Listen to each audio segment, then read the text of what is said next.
నా గౌరవపూర్వక వందనాలు. ఈ రోజు మన రాష్ట్ర చరిత్రలోనే అపూర్వమైన రోజు. పౌరుషానికి, సాహసానికి, విద్యకి, విజ్ఞానానికి పేరొందిన ఆంధ్రదేశంలో ఎంతో మంది మేధావుల ఆలోచనలకి, ప్రజల ఆశయాలకి అనుగుణంగా మన పీపుల్స్ డెమోక్రటిక్ పార్టీ ఏర్పడింది. ఈ రోజున మన పార్టీ యొక్క 5వ వార్షికోత్సవాన్ని జరుపుకుంటున్నామంటే మనందరం నిజంగా ఎంతో గర్వించదగ్గ విషయం. అతి తక్కువ కాలంలో మేధావుల నుండి సామాన్య ప్రజానీకం వరకు సభ్యులుగా చేరి రోజు రోజుకి శక్తివంతంగా మారుతూ ముందుకు సాగిపోతున్న మన పార్టీ కలకాలం స్థిరపడాలని, రాజకీయంగా ఇంకా ఎన్నో విజయాలు సాధించాలని మనందరం ప్రతిజ్ఞ తీసుకోవాలి. మన పార్టీ 5వ వార్షికోత్సవ సందర్భంగా ఒక అపురూపమైన కేకును తమ సువర్ణ హస్తాలతో కట్ చేయవలసిందిగా గౌరవనీయులైన మంత్రి గారు శ్రీ రంగవర ప్రసాద్ గారిని మన పార్టీ తరఫున కోరుతున్నాను.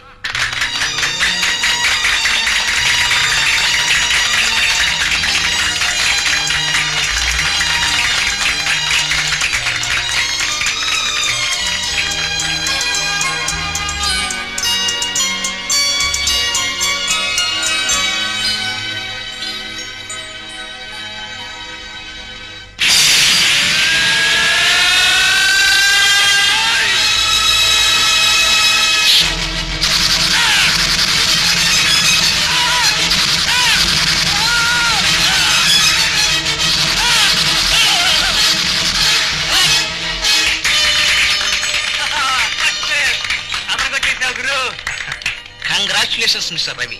Really your special effects are fantastic. Cinema ఇండస్ట్రీలో ఎంతో మంది స్పెషల్ ఎఫెక్ట్స్ ఇస్తున్నారు. ఎవరు నీలాగా న్యాచురల్ గా టైమింగ్ లో ఇవ్వలేదనుకో. ఏమయ్యా బుచ్చిబాబు? సార్, టైమింగ్ కోసం మీ బాస్ నటించమన్నాను. ఎలా వచ్చిందంట ఎఫెక్ట్? ప్రమాణంగా వచ్చింది సార్. మా గురువు అని చెప్పడం కాదు కానీ సార్, ఆయనకున్న బ్రెయిన్ కి హాలీవుడ్ లో పుట్టుంటేనా మా పని అదరహా సార్. ఏదో మీ అదృష్టం కొద్దీ, తెలుగు ప్రేక్షకుల పూర్వజన్మ సుకృతం కొద్దీ ఇక్కడ పుట్టా మీ ఇద్దరం. ముఖ్యంగా నా బ్రెయిన్ చూశారు. ఒరే మిస్టర్, గన్ను పేలిన గంట సేపటికి బాగా రియాక్షన్ ఇచ్చావురా. నువ్వు సినిమాల్లో పైకి రావు గానీ ఇంటికి వెళ్ళి చింతపండు వ్యాపారం పెట్టుకో, బాగా పైకి వస్తావు. అయిందా నీ నస? అయినట్టుందే. సామాన్లు సర్దు, త్వరగా ఇంటికి వెళ్ళాలి. గురు మనకు రావాల్సిన పేమెంట్లు, మరి బేటాలు, ప్రొడక్షన్ మేనేజర్ పట్టుకు వసూలు చేసుకుంటే మన పని అదరహాదరాలు కదా. సరే చావు, రూమ్ లో పెట్టు. Hello, I'm Jyothi, journalist from Sitara. Hello. Hi Sitara. మీ ఇంటర్వ్యూ కావాలి. ఇంటర్వ్యూనా? సాధారణంగా మీ పత్రిక వాళ్ళు హీరో హీరోయిన్స్ తో ఇంటర్వ్యూ చేస్తారు కానీ మా అలాంటి తెరవెనకుండే టెక్నీషియన్స్ తో ఇంటర్వ్యూ అంటారేంటి? సార్, ఈ రోజున ఓ సినిమా విజయానికి, గొప్పతనానికి కారణం తెర వెనుక ఉండే వ్యక్తులే ముఖ్య కారకులని తెలుసుకునే స్థితికి ఎదిగిపోయారు మన ప్రేక్షకులు. అందులోనూ చాలా కొద్ది మందికి తెలిసిన ఈ స్పెషల్ ఎఫెక్ట్స్ గురించి ఇంకా తెలుసుకోవాలని మన పాఠకులు ఎంతో ఆసక్తి చూపిస్తున్నారు. కరెక్ట్. అందులోనూ అదరహ లెవెల్లో ఎఫెక్ట్స్ క్రియేట్ చేసే నా గురించి, నా బాస్ గురించి అంతా తెలుసుకోవాలని తెగెదురు చూస్తుంటారని నాకు బాగా తెలుసు. ఈ వాగుడాపి నోరు మూస్తావా లేక పళ్ళు రాలగొట్టమంటావా? చూడండి, ఎక్స్ట్రీమ్లీ సారీ, ఈ రోజు ఇంటర్వ్యూ కుదరదు. ఆదివారం ఇంటికి రాగలరా? ష్యూర్, వస్తా. ఇంటికి వస్తానంటున్నారు, నా అడ్రస్ మీకు ఎలా తెలుసు? తెలియనివి తెలుసుకోవడం మా డ్యూటీలో భాగాలండి. అన్నట్టు అదరహ అన్నట్టున్నాయి మా ఫేసులు. ఫోటోలు ఇప్పుడు లాగేయకూడదు. ముందు ఇంటర్వ్యూ, తర్వాత ఫోటోలను. See you, bye. Bye. Hello, నేను సీయు, నేను బాయ్ బాయ్ బాయ్ బాయ్. అది సరే కాదు గురు, యాపిల్ పండు లాంటి ఆడపిల్ల ఇంటర్వ్యూ అని అడిగితే మళ్ళీ రమ్మంటావేంటి గురు? అది సరే కాదు గురు, ఇంటర్వ్యూ ఇచ్చేటప్పుడే నా గురించి కాస్తంత పొగుడు గురు. నా గురించి తెలియకపోతే ఆంధ్ర ప్రేక్షకులు బెంగెట్టేసుకుంటారు పాపం. చెప్తానులే, ఆంధ్ర ప్రేక్షకులకి నువ్వు సామాన్లు బాగా మోస్తున్నావు అని చెప్తాను. పెట్టెలు తీసుకెళ్లి వ్యాన్ లో పెట్టు, నేను డ్రెస్ చేంజ్ చేసుకొస్తాను. వెళ్ళు.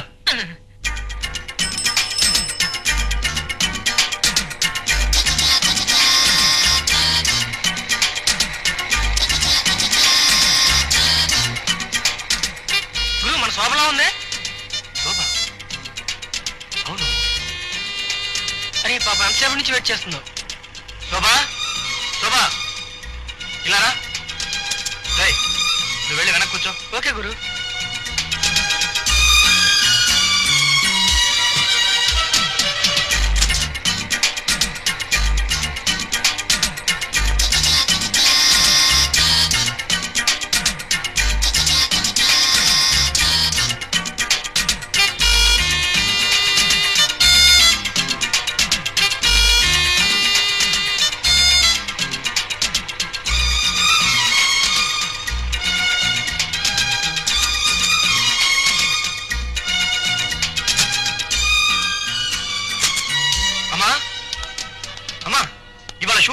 గా జరిగింది. నేను చాలా టైర్డ్ అయిపోయాను. ఆకలేస్తుందమ్మా, టిఫిన్ కావాలి. ఇప్పుడే కదంట్రా వచ్చింది, 2 నిమిషాలు ఆగు. అవును, చెల్లా ఎక్కడ కనిపించింది? వాళ్ళ కాలేజ్ దగ్గర బస్ స్టాండ్ లో. అవును, డాక్టర్ నిన్ను కళ్ళజోడు వేసుకోమన్నారు కదమ్మా, వేసుకోమ్మా. నీతో పెద్ద తలనొప్పిరా. ఏయ్, అలా చూస్తూ నుంచోపోతే అమ్మకి సాయం చేయొచ్చు కదా. ఆ అంత అమ్మ కష్టం చూడలేకపోతే పొద్దున్న తెచ్చుకో. ఆహా, నాకు పెళ్ళం వస్తే నీకు మొగుడు వస్తాడని నీ ఆశ, అంతే కదా? ఈ పోన్నయ్యా. సరేలేరా, ఎప్పుడుండే గొడవేగా. టిఫిన్ చేద్దు గాని బుజ్జిని పిలు. వాడు రూమ్ లో సామాన్ పెట్టడానికి వెళ్ళాడు, వస్తాడులేమ్మా.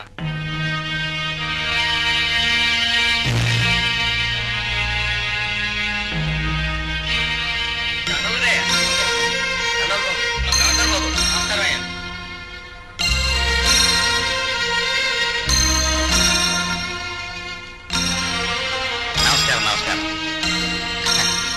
Thank you thank you. నమస్కారం సార్. సాధారణంగా పదవి రాగానే అంతా ప్రజల్ని మర్చిపోతారు.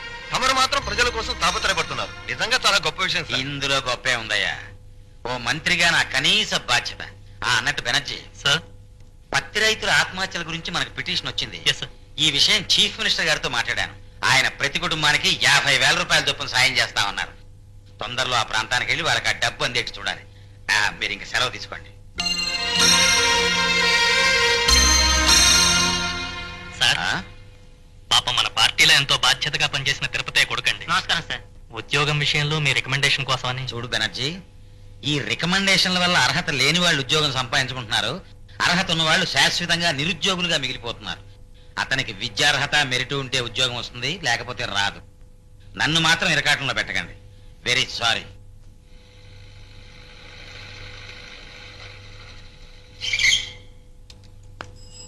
Sir sir sir sir sir ఏంట్రా? ఇప్పుడు మీరు లోపలికి వెళ్ళి మినిస్టర్ గారితో మాట్లాడి బయటకు వచ్చేసరికి చాలా టైం పడుతుంది కదా సార్. పడుతుందిరా. ఈ లోపల 2 నిమిషాల్లో ట్యాంక్ బండి దగ్గరికి వెళ్ళి హెయిర్ కటింగ్ చేయించుకొచ్చేస్తాం sir. Tank Bund, yes sir. Hair cutting. అవును సార్. ఎరా, మనం మున్సబ్ గారింటికి వచ్చామనుకుంటున్నావా, మినిస్టర్ గారింటికి వచ్చామనుకుంటున్నావా? అయినా మన కమిషనర్ గారింటికి వెళ్ళినప్పుడు కూడా హెయిర్ కటింగ్ అని చెప్పి అక్కడికి వెళ్ళావు కదా. అది నేను కాదు సార్, జోసఫ్ గడ్ అయి ఉంటాడు. ఏ పదం ఎప్పుడు అబద్ధాలు చెప్పడు సార్. అబద్ధాలే చెప్పవు. ఆ. రేయ్, సిగరెట్లు కాల్చి షికార్లు చేయడానికి వెళ్తున్నావని నాకు తెలుసురా. నాకు అసలు సిగరెట్లు అలవాట్లేదు సార్. ఆ? అలవాటే లేదా? లేదు సార్. మరి మనం పోలీస్ స్టేషన్ ఎదురుకుండా కిల్లీకుట్లో 100 రూపాయలు బాకీ పడ్డామని చెప్పి వాడు నాకు రిపోర్ట్ ఇచ్చాడే, మరి దాని సంగతి ఏంటి? 100 రూపాయలు బాకీ పడ్డానని రిపోర్ట్ ఇచ్చారు సార్. అవును. అబద్ధం సార్. ఏదిరా అబద్ధం? వాడికి 80 రూపాయలు తీర్చేశాను సార్. 20 రూపాయల బాకీ. ఉమ్, చూసావా, నువ్వు చెప్పేవన్నీ అబద్ధాలే. పొరపాటు అయిపోయింది సార్. ఈసారి అబద్ధం చెప్పావంటే డిస్మిస్ చేయించేస్తాను. ఆ. Be careful. అవునా సార్. ఇక్కడే ఉండు. ఇక సెలవు తీసుకుంటానండి. మంచిది. Good morning sir. రావయ్యా ఇన్స్పెక్టర్, రారా. నీకోసం ఎదురు చూస్తున్నాను రా. ఏమిటి, సిటీలో వీడియో షాపుల మీద రైడ్ చేసి దొంగ క్యాసెట్లన్నీ పట్టేసేవటగా? అవును సార్, మీ ఆర్డర్స్ ప్రకారం రైడింగ్ చేశాం సార్. దాంట్లో అందరూ పెద్ద మనుషులు ఇన్వాల్వ్ అయినారు. అయినా ఏమి ఆలోచించుకుని అరెస్ట్ చేసేసాం సార్. పెద్దవాళ్ళైనా చిన్నవాళ్ళైనా చట్టం దృష్టిలో అంతా సమానమే. నువ్వు చాలా డేరింగ్ గా డ్యూటీ చేస్తున్నట్టు నాకు వార్తలు అందాయి. కంగ్రాచులేషన్స్. Thank you sir. నా డ్యూటీ సక్రమంగా చేయాలంటే మీలాంటి పెద్దల సహకారం ఉండాలి సార్. ఉంటుందయ్యా, తప్పకుండా ఉంటుంది. అలాగే మీ సహకారంతో పాటు ప్రోత్సాహం కూడా చూపించి త్వరలోనే నాకు ప్రమోషన్ ఇప్పిస్తే. ప్రమోషన్ గురించి నువ్వేం వర్రీ కావద్దు. నీ సమర్థతని పై వాళ్ళు తప్పకుండా గుర్తిస్తారు. నేను కూడా గట్టిగా చెప్తాను వాళ్ళకి. Thank you sir. Good luck.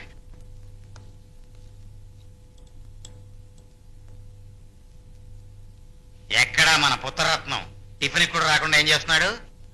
వాడికి ఏదో ముఖ్యమైన పని ఉందటండి. 2 రోజులుగా ఆ పని మీద తిరుగుతున్నాడు. ఏమిటి ముఖ్యమైన పని?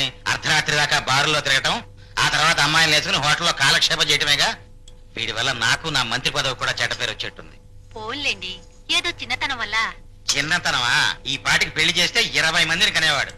అసలు మందరిద్దామంటే కంటికి కనిపించడేంటి? ఎక్కడ ఏం చేస్తున్నాడు వాడు?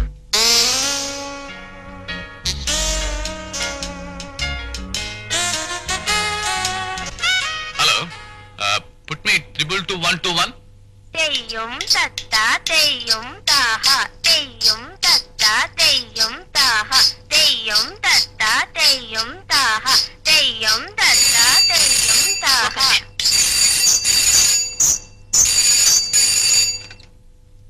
Hello, hi Lalli darling, how are you? నా సంగతిలా ఉంచండి సార్. మీరేమయ్యారు? 3 రోజులుగా కనిపించడం లేదు. నీ కళ్ళలోకి తప్ప కళ్ళ ముందుకు రాలేదని కోపం వచ్చిందా? రాదా మరి? ప్రతిరోజు కలుస్తానని ప్రామిస్ చేసి ఇలా మాయమవుతుంటే చూడు డార్లింగ్, నేను మంత్రి గారి కొడుకుని. మా నాన్నగారికి సంబంధించిన పార్టీ మీటింగ్లు, క్యాన్వాసింగ్లు అన్నీ నేనే చూసుకోవాలి. ఆ పనుల్లో నేను బిజీగా ఉండి రాలేకపోతే అంత కోపించుకోవాలా? క్షమించలేవా? క్షమాపణ ఎందుకులేండి. ఇంటికి ఎప్పుడు వస్తారు? ఇప్పుడు చాలా బిజీగా ఉన్నాను, సాయంత్రం వస్తాను.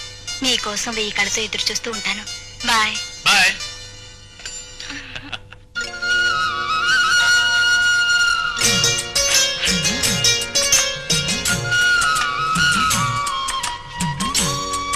Rambabu, tiffin ready. 1 minute. ఈ గ్యాసెస్ అన్ని షాపుకు పంపించాలి. రేయ్ కర్రా, ఈ గ్యాసెస్ అన్ని షాపుకి తీసుకెళ్లి సెపరేట్ గా ఉంచు. నేను 10 గంటలకు వస్తాను. Hello, Jyoti speaking. నేనమ్మా ఎడిటర్ని. Good morning sir. Good morning Jyoti. ఈ రోజు హీరోయిన్ రాగిని ప్రెస్ మీట్ ఉంది. రిపోర్టర్ రాజు ఇంకా రాలేదు. నువ్వు వెళ్ళి కవరేజ్ చెయ్యి. హాఫ్ అన్ అవర్ లో బయలుదేరి వెళ్తాను. సరేనమ్మా. ఎవరు ఫోను? ఆఫీస్ నుంచి మా ఎడిటర్ గారు ఫోన్ చేశారు. నిన్న మ్యారేజ్ చేసుకున్న హీరోయిన్ ప్రెస్ మీట్ కి పిలిచిందట. ఈ రోజు పెళ్లి ప్రెస్ మీట్, రేపు డైవర్స్ ప్రెస్ మీట్, ఎల్లుండి మళ్ళీ పెళ్లి, మళ్ళీ ప్రెస్ మీట్. మీ సినిమా వాళ్ళకి వేరే పని లేరా? బాగుంది. అలానే ఉద్యోగం అనుకుంటావా అన్నట్టు రాంబాబు, మా ఎడిటర్ గారు ర్యాంబో 3 మన షాప్ లో ఉంటే తీసుకురమ్మని చెప్పారు. ఓ బాగుంది. నేను ఈ వీడియో షాప్ పెట్టింది ఓసీలో క్యాసెట్లు పంచి పెట్టడానికి కాదని ఆయనతో చెప్పు. ఈ షాప్ మీద డబ్బులు సంపాదించి మా సిస్టర్ కి బ్రహ్మాండంగా పెళ్లి చేయాల్సిన బాధ్యత కూడా ఉందని చెప్పు. సర్లే, ఛాన్స్ దొరికింది కదా అని నీ బాధ్యతల గురించి స్పీచ్ ఇవ్వనక్కర్లేదు. ఆయన త్వరలో సింగపూర్ వెళ్తాన్నారు. అక్కడి నుంచి కొన్ని మంచి క్యాసెట్స్ ఫ్రీగా తెచ్చిస్తున్నారు. Very good. అంత ఉదార స్వభావం అతనికి ఉన్నప్పుడు మనం కూడా ఉదారంగానే ఉందాం. అతనికి ఏమేం క్యాసెట్లు కావాలో అన్ని తీసుకెళ్ళు. ఓకే? ఓ గాడ్, టైం అయిపోతుంది. ఆ ప్రెస్ మీట్ చూసుకుని అక్కడి నుంచి ఒక ముఖ్యమైన ఇంటర్వ్యూ తీసుకోవాలి. బయలుదేరుతాను.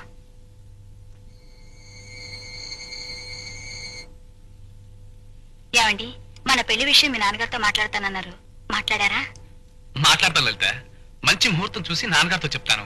ఆయన వెంటనే ఆకాశం అంత పందిరి, భూదేవంత పేటేసి మన పెళ్లి జరిపిస్తారు. ఓకేనా? ఆ శుభగడియ కోసం ఎదురు చూస్తున్నానండి. తొందరగా ముడుములు పడి మన పెళ్లి జరిగిపోతే నా జీవితానికి అంతే చాలు.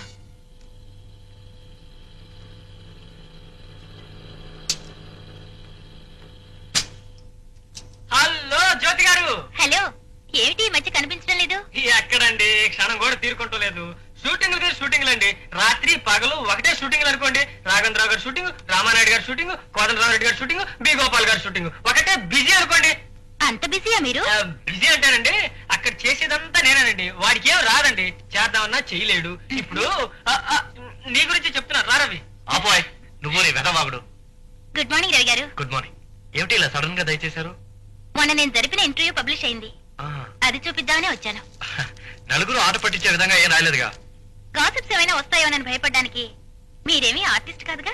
ఇప్పుడు రాకపోయినా ఇక ముందు గ్యాస్ న్యూస్ రావడానికి అవకాశం ఉందేమో అని అనిపిస్తుంది మీ ఇద్దరిని చూస్తుంటే. నీ పళ్ళు రాలగొట్టాలనిపిస్తుంది చూస్తుంటే.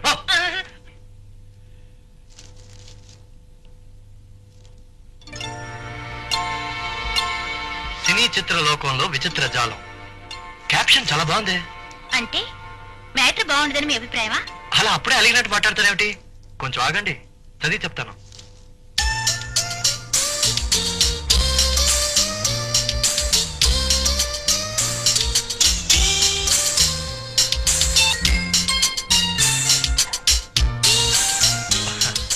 నా గురించి కాస్త ఎక్కువ రాశారే. నాకు మాత్రం చాలా తక్కువగా రాశారనిపిస్తోంది. అలాంటప్పుడు మిగతా 4 పేజీలు నా గురించి రాసేట్టుగా. ఒరే బుజ్జి, కొట్టారంటే మొహం బజ్జీ అయిపోతుంది. నా గురించి అంత కష్టపడి రాసినందుకు చాలా థ్యాంక్స్. అంత కష్టపడి రాస్తే ఒట్టి థ్యాంక్స్ ఏనా? మరి పార్టీ ఇమ్మంటారా? మళ్ళీ కలిసినప్పుడు ఇద్దరు గాని. ఇప్పుడు నాకు అర్జెంట్ పని ఉంది, వస్తాను. రైట్. గురువా, పార్టీ ఇమ్మంటారని అడగటం ఏంటి? పటకమని పట్టుకుని వ్యాన్లో పడేసి ఏ పెద్ద హోటల్కో పట్టుకుపోయి డమ్ముకుంటామా. ఎరా, నీ ఒళ్ళు చిమచిమలాడుతుందా? మరీ పిచ్చివాడు ఎక్కువైపోయింది. 4 నెలల క్రితం మర్డర్ చేసి తప్పించుకున్న హంతకుల్ని 2 రోజుల క్రితం పోలీసులు అరెస్ట్ చేశారు.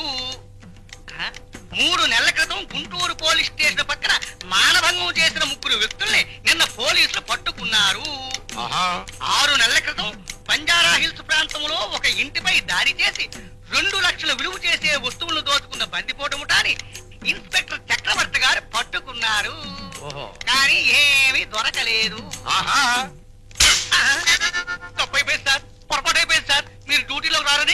కూర్చోండి సార్ కూర్చోండి సార్. అంటే ర్యాంక్స్ తో సంబంధం లేకుండా అర్జెంట్ గా నా సీట్లోకి వచ్చేయాలని చూస్తున్నావు అన్నమాట. ఇదిగో నువ్వు పిచ్చుకలతో ఆడుకో, పావురాలతో ఆడుకో, పిల్లులతో ఆడుకో, పులులతోటి సింహాలతోటి నాతోటి ఆడుకున్నావు అనుకో ఏంటా పేపర్లో న్యూస్? విశాఖపట్నంలో హత్యలు, ఉమ్. గుంటూరులో మానభంగాలు, ఉమ్. హైదరాబాద్ లో దోపిడీలు. ఓకే, ఇప్పుడు ఈ జర్నలిస్టుల్లో మెదల్లో తడి పెనలో సిరా ఎవరికైనా ఉందయ్యా? అదే సార్. లేకపోతే ఏమిటయ్యా, దొంగల పడ్డ 6 నెలల కుక్కలు మురిగినట్టు ఎప్పుడో జరిగిపోయిన దొంగతనాల గురించి, ఎప్పుడో జరిగిపోయిన మడ్డల గురించి, ఎప్పుడో జరిగిపోయిన మానభంగాల గురించి రాస్తారేంటి? ఎవరైనా ఇలాగే రాస్తారు కదా సార్. నేనే జర్నలిస్ట్ అయితే అంత ఫ్రెష్ న్యూస్. అంటే అంటే దొంగతనాలు జరగబోయేది ముందుగా తెలుసుకుంటాం, ప్రత్యక్షంగా చూస్తాం, అదే పేపర్లో రాస్తాం. అలాగే మర్డర్ జరగబోయే ముందు మనిషిని చూస్తాం, మర్డర్ జరిగిపోయాక మనిషిని చూస్తాం. మధ్య జరుగుతున్నప్పుడు కూడా చూస్తారా సార్? చూస్తాం, అదే పేపర్లో రాస్తాం. అలాగే మానభంగా పోలీస్ కుక్కలా పసిగడతాం, ఫాలో అవుతాం, ప్రాక్టికల్ గా చూస్తాం, అదే పేపర్లో రాస్తాం. ఈ లెక్కన మీరు పెద్ద పేపర్ నడిపేలా ఉన్నారు సార్. ఆ?